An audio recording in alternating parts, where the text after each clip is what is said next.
Abram Bhattarai, thank you very much for talking to The Wire. We want to discuss Nepal's recent political developments as well as India-Nepal relations. And I want to start with going back 2 years, September 2015, when the Constitution was finalized. You were chairperson of the Constitution Committee that settled the final draft in a way. That should have been a moment of, when the document was finalized, that should have been a moment of great celebration, but we saw very quickly that there were protests, divisiveness, and an entire period of instability also ensued. Looking back with the benefit of hindsight, do you think things ought to have been done differently? What went wrong, and how would you have handled things if you had a second chance? I fully agree with you. It would have been a moment of great triumph and happiness for me to promulgate the Constitution through the Constituent Assembly, because within the Maoist movement I was the one who pushed forward the tactical line of making the Constitution through the Constituent Assembly to achieve the objective of republicanism, federalism, secularism and inclusive democracy. But unfortunately, in the first Constituent Assembly we failed to make the Constitution. And in the second assembly, the power equation was changed. Balance of forces had changed. The old forces were in favor of all this progressive agenda. They were in the two-third majority. So I, as a chairman of the Constitutional Committee, I had the privilege of trying to reach out a consensus among top party leaders. But unfortunately, because of the number game, I couldn't succeed to achieve some consensus on all the issues. On certain issues, we reached an agreement. On the major issue of federalism, we couldn't reach an agreement, because federalism was an issue basically raised by the Madhesis and the Janajatis, the two groups who were basically excluded from the state system for about 250 years. So these people wanted real federalism with identity and autonomous states. For this I tried my best, but ultimately I would say I just failed to have a consensus. So on this issue I kept my reservations, and immediately after promulgation of the Constitution I resigned from the assembly, and I am championing this cause as well as the other issues, especially the directly elected presidential system. Because I still believe, given the electoral system we have adopted in Nepal, parliamentary system plus the proportional representation system, this hodgepodge won't give any political stability. That's why I wanted a directly elected presidential system. On this issue also I had my reservations. There are lots of positive aspects in the Constitution that was finalized, without a doubt, in many ways a very advanced document. But the question of federalism remains unresolved, even a year and a half later. If I come to the present, the government of Prachanda, your erstwhile comrade, your erstwhile party leader as it were, he is now in power, and he formed the government with the promise of resolving the federalism issue, passing the amendments that the Madhesi people want to be passed. That hasn't happened yet, and now we have local elections announced for the middle of May. Do you think that in the face of the boycott that many of the Tarai political players have said they will enforce, these elections will go ahead, or do you think it's wise to have elections before the amendments, or should some effort be made to pass the amendments first? In fact, the federal restructuring of the state is one of the more core issues raised during the Maoist insurgency. Because in Nepal there are three major clusters of nationalities. One is the Madhesi Tharus, the other one is the, we call Janajatis, the Tibeto-Burman groups, and the Khasa Arya groups. These three are almost 1/3 in population. But in the power sharing arrangement, the more than 80% of power and position being dominated and exercised by the Khasa Arya groups. That is why the Madhesi, Tharus and the Janajatis want real restructuring of the state which is justifiable. So Maoist insurgency raised this issue. Later on the Madhisi movement supplemented it. But it is very unfortunate that Comrade Prachanda, who was my erstwhile comrade, at the last phase of the Constituent Assembly, he virtually changed his stand and sided with the Nepali Congress and the UML. On this issue, I differed with him. I still believe without taking the Madhisi Janjatis and the Tharus on board, which constitute about 2/3 of Nepal's population, we can't have stability and peace in the country. So in that sense, without bringing these people on board by amending the constitution to cater to their demands, I don't think it will be possible to hold the election, and it is not desirable also. Right. Many Nepali political analysts say that as a result of a backlash to the demands of the Tarai Madhes people, leaders like KP Oli of UML have become very popular, and that in some ways they are pandering to the idea that federalism will weaken Nepal's unity and integrity and is somehow an anti-Nepali demand. How do you rate, how do you see Oli's rise in the political firmament? What do you think are the key sources of his political strength today? It's a very disturbing phenomenon all over the world. You see, anti-inclusion agenda has been monopolized by certain section of the ruling elite in many of the countries, including the USA, and Mr. KP Oli, under a left banner, is pursuing the most rightist, regressive agenda in Nepal. So he is just pandering to the passion or the so-called insecurity of the ruling elite, who refuse to share power with the excluded sections of Madhisis and Janjatis. He is trying to consolidate the Nepalese elites who feel leaderless after the abolition of the monarchy. So that way temporarily he may gain, but ultimately it will prepare a ground for continued and escalated instability in the country, which will be very harmful and dangerous. So that's why people like KP Oli need to be discouraged and politically confronted. In a very crowded political landscape in Nepal, you took the bold step of pushing for the creation of a new party, Naya Shakti. You say this represents a new kind of politics, a new kind of initiative in Nepal. What made you choose this path as opposed to fighting for your line within the Maoist party or seeking to influence existing parties? Why did you feel that the creation of a new party was necessary? There are 2 or 3 things which led me to this conclusion. Firstly, all over the world, the old ideology of the left and right is not working. Both neoliberalism and the state socialism are under tremendous crisis, and there is a search for alternative ideology and political thought all over the world. So in Nepal also, the old binary of left and right is not working. So we want to find a new political thought or the ideology which is suited to the 21st century and the concrete condition in Nepal. This was one of the points I thought important. And the second point was Nepal being a country of diversity, basically divided into 3 major clusters of nationalities. We need to unify all the 3 nationalities to maintain the unity of the country and have peace. For this also the old political parties have virtually degenerated into a chauvinistic group pandering to the passion of the ruling Khasarya groups. And the 2 groups, Madhisis and Janjatis, have been marginalized. So I think I thought I should take, myself coming from the Khasarya background, I should take the initiative to take all the sections together and maintain unity of the country.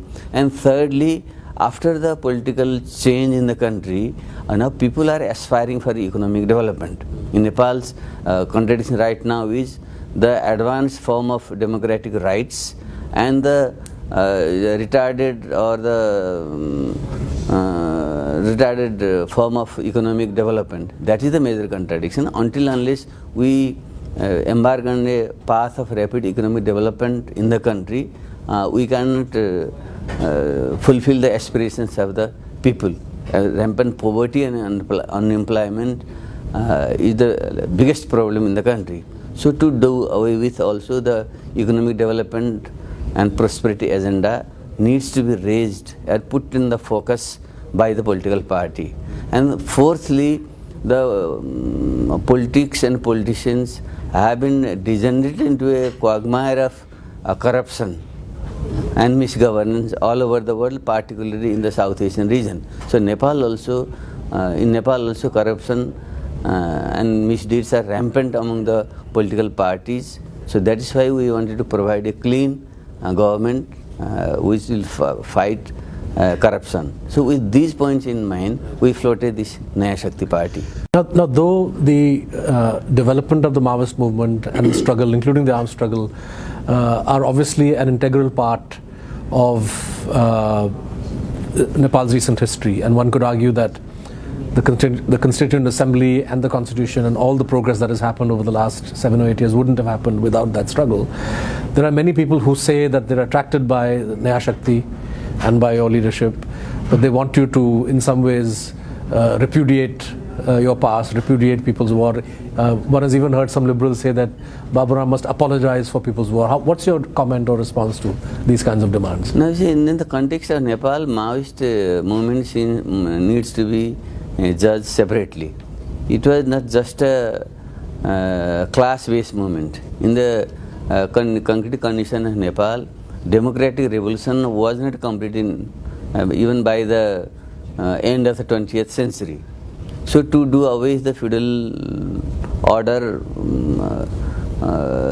led by the monarchy, we had to organize an insurgency, and Maoist tool was found, at least for me, more desirable and useful to do away with the monarchy and complete the democratic revolution. To that extent, Maoist insurgency, as Maoist People's War, was a need of the hour. To fight against an autocratic system, people at times have to take to arms. That has happened elsewhere also, in Nepali history also. Nepali Congress raised arms against the Ranas, and UML raised arms against the Panchayati autocratic system led by the monarchy. So Maoists also had every reason to raise arms against the monarchy. So that is one different phase of the movement. That is now over. So instead of repenting on that or repudiating that, we should preserve the gains of those movements, democratic gains. Because of that we have got this republicanism, federalism, secularism and inclusive democracy. We should move ahead. That is why, but for the new agenda, as I have just told you, of good governance, development and inclusiveness, for this Maoist ideology, I don't think it will be useful anymore. For the present period. For the present period. That is why this needs to be developed further. I would say not abandoning it, but developed further to suit the condition of the 21st century and the concrete condition in Nepal. Right. Turning now to India-Nepal relations, we noticed around the time when the constitution was finalized, fairly negative reaction from the Indian government side. Was this largely driven by the fact that the Madhesi demands for a federal structure that included them fully was not recognized, or do you think India was responding to the enshrining of secularism as a principle in the constitution? Explain to us what your understanding is of the Indian policy in the months after the constitution was adopted in Nepal. Why was there such a negative reaction? During my current visit to New Delhi, I have tried to make a point strongly with my friends I have met in New Delhi.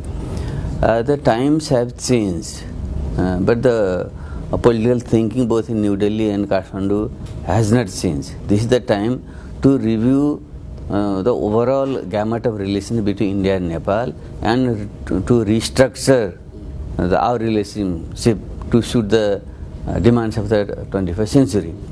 So Nepal should know the core aspiration or need of India, and India should also realize the core aspiration of the Nepalese people. So in my understanding, India's core concern is security and strategic issues, and Nepal's core concern is India doesn't fully accept or respect the sovereignty of Nepal and doesn't contribute towards the economic development of the country.